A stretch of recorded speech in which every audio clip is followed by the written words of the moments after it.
આજરોજ અમે આંતરરાષ્ટ્રીય હિન્દુ પરિષદ, રાષ્ટ્રીય બજરંગ દળ, રાષ્ટ્રીય મહિલા પરિષદ તથા ઓજસ્વીનીના કાર્યકર્તાઓ આજે વડોદરા કલેક્ટરશ્રીને આવેદનપત્ર પાઠવવા આવ્યા છે.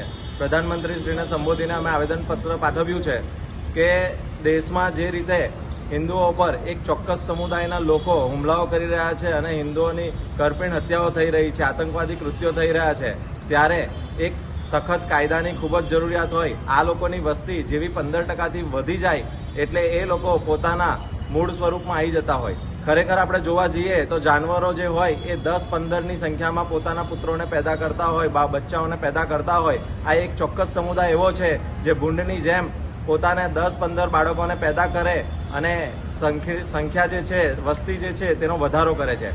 આ વસ્તી વધારાનો જે એ છે એ દરેક જગ્યા પર લાગુ પડે છે. આપણે જોઈએ છે કે કોન્ક્રીટના જંગલો બની રહ્યા છે, જ્યાં બિલ્ડિંગો બની રહી છે, જંગલો કાપવામાં આવે છે.